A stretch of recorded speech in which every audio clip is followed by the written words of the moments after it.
He is the spokesman. Say unity of the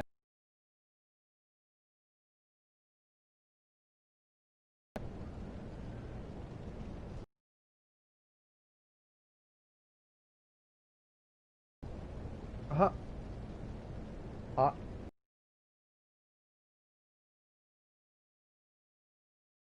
Testing.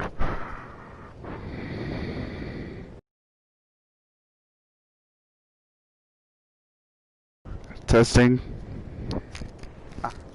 Testing. Yep.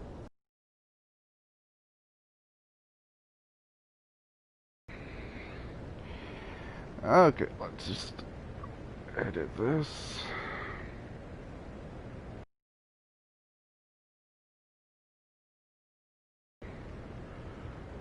Wretched. Wretched of the earth.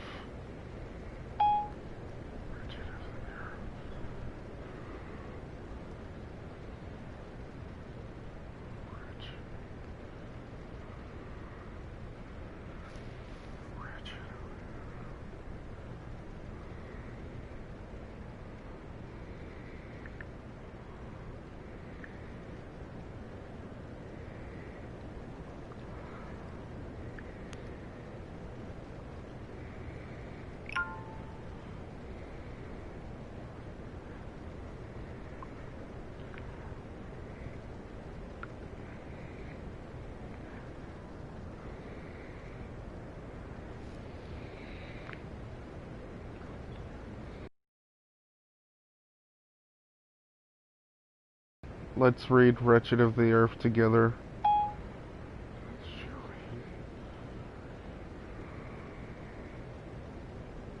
God damn it.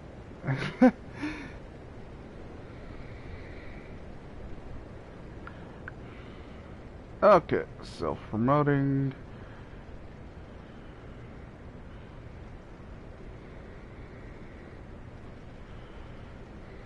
all dissensions and all particularism. Let's pray this works. Franz Fanon, the wretched of the earth. Preface by Jean-Paul Sartre. Translated by Constance Farrington. Grove Press, New York. Copyright 1963. Preface. Not so very long ago, the Earth numbered 2,000 million inhabitants, 500 million men, and 1,500 million natives. The former had the word, the others had the use of it. Between the two there were hired kinglets, overlords, and a bourgeoisie sham from beginning to end, which served as go-betweens. In the colonies, the truth stood naked. Citizens of the mother country perverted with clothes on. Natives had to love them. Sometimes the way mothers are loved. The European elite undertook to manufacture a native. It picked out promising adolescents as they laid high kindness, the principles of Western culture. They stuffed their mouths full with high-sounding phrases, grand, gluttonous words that stuck to the teeth. After a short stay in the mother country, they were sent home, whitewashed. These walking lies had nothing left to say to their brothers. They only echoed. From Paris, from London, from Amsterdam, you would utter the words, Parthenon, brotherhood, and somewhere in Africa or Asia, lips would open. Parthenon, brotherhood. It was the golden age. It came to an end mouths opened by themselves. The yellow and black voices still spoke of our humanism, but only to reproach us with our inhumanity. We listened without displeasure to these polite statements of resentment. At first, proud amazement. What? They are able to talk by themselves? Just look at what we have made of them. We did not doubt, but that they would accept our ideals, since they accused us of not being faithful to them. Then, indeed, Europe could believe in her mission. She had Hellenized the Asians. She had created a new breed, the Greco-Latin Negroes. We might add, quite between ourselves, as men of the world, after all, let them bald their heads off. Please the appearance. Dogs that bark don't bite. A new generation came on the scene, which changed with unbelievable patience. Its writers and poets tried to explain to us that our values and the true facts of their lives did not hang together, and that they could neither reject them completely nor yet assimilate them. By and large, what they were saying was this: you are making us into monstrosities. Your humanism claims we are at one with the rest of humanity, but your racist methods set us apart. Very much at our ease, we listen to them all. Colonial administrators are not paid to read Hegel, and for that matter, they do not read much of him. But they do not need a philosopher to tell them that uneasy consciences are caught up in their own contradictions. They will not get anywhere. So, let us perpetuate their discomfort. Nothing will come of it but talk. If they were, the experts told us, asking for anything at all precise in their wailing, it would be integration. Of course, which depends on overexploitation, as you know, would be good. But it's enough to hold the carrot in front of their noses. They'll gallop all right. As to a revolt, we need not worry at all. What native in his senses would go off to massacre the fair sons of Europe simply to become European as they are? In short, we encouraged these disconsolate spirits and thought it not a bad idea, for once, to award the pre-gun court to a Negro. That was before 1961. Listen, let us waste no time in sterile litanies and nauseating mimicry. Leave this Europe. They are never done talking of men, yet murder men everywhere. They find them. Every one of their own streets. For centuries, they have stifled almost the whole of humanity in the name of a so-called spiritual experience. The tone is new. Who dares to speak thus? It is an African, a man from the third world, an ex-native. He adds, Europe now lives at such a mad, reckless pace that she is running headlong into the abyss. We would do well to keep away from it. In other words, she's done for. A truth which is not pleasant to state, but of which we are all convinced. Are we not, fellow Europeans, in the marrow of our bones? We must, however, make one reservation. When a Frenchman, for example, says to other Frenchmen, the country is done for, which has happened, I should think, almost every day since 1930, it is emotional talk, burning with love and fury. The speaker includes himself with his fellow countrymen. Then, usually he adds, unless his meaning is clear. No more mistakes must be made.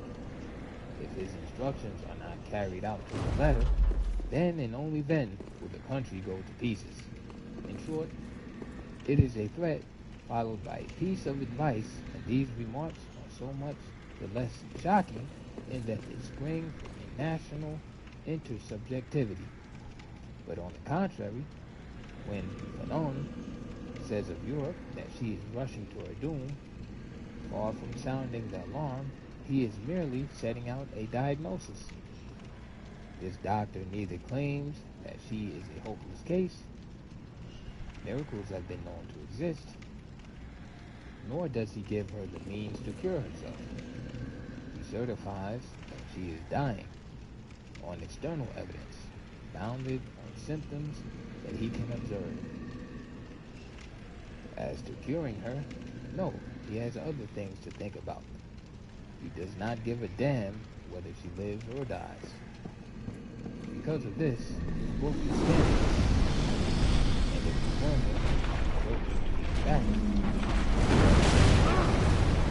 human nature can escape. For her own, there's nothing in it for you at all. Work, red hot for some, what for you is cold and hot.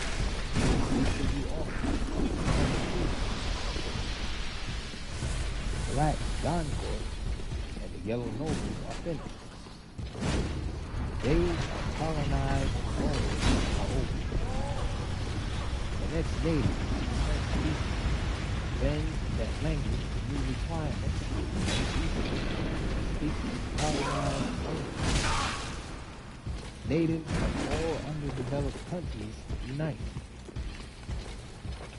What is down? The farmers. We are consider valid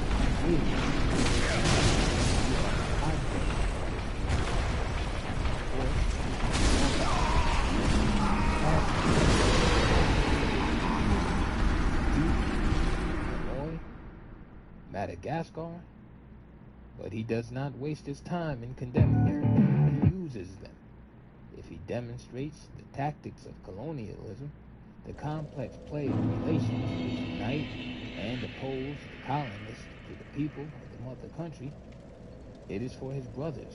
His aim is to teach them to be the world finds itself and speaks to itself through his voice. We know that it is not a homogeneous world. We know too that enslaved peoples are still to be found there, together with some who have achieved a simulacrum of phony independence, others who are still fighting to attain sovereignty, and others again who have obtained complete freedom but who live under the constant menace of imperialist aggression. These differences are born of colonial history, in other words, of oppression. Here, the mother country is satisfied to keep some feudal rulers in her pay. There, dividing and ruling, she has created a native bourgeoisie, sham from beginning to end. Elsewhere, she has played a double game. The colony is planted with settlers and exploited at the same time. Thus, Europe has multiplied divisions and opposing groups, has fashioned classes and sometimes even racial prejudices, and has endeavored by every means to bring about and intensify the stratification of colonized societies. Fanon hides nothing. In order to fight against us, the former colony must fight against itself, or rather, the two struggles form part of a whole. In the heat of battle, all internal barriers break down. the puppet bourgeoisie of businessmen and shopkeepers, the urban proletariat, which is always in a privileged position, the lumpen proletariat of the shanty towns, all fall into line with the stand made by the rural masses. That veritable reservoir of the National Revolutionary Army, for in those countries where colonialism has deliberately held up development, the peasantry, when it rises, quickly stands out as the revolutionary class. It opposed the negative oppression and suffers far more from it than the workers in the towns. And in order not to die of hunger, it demands no less than a complete demolishing of all existing structures. In order to triumph, a national revolution must be socialist. If its career is cut short, if the native bourgeoisie takes over power, the new state, in spite of its formal sovereignty, remains in the hands of the imperialists. The example of Katanga illustrates this well. Thus, the unity of the third world is not yet achieved. It is a work in progress. It began by the union of each country after independence as before of the whole colonized people under the command of the peasant class. This is what Fanon explains to his brothers in Africa, Asia, and Latin America. Together everything, or else defeated by our former masters. He hides nothing, his weaknesses, nor mystification. Here, the movement is all bad. There, after his slight instant success,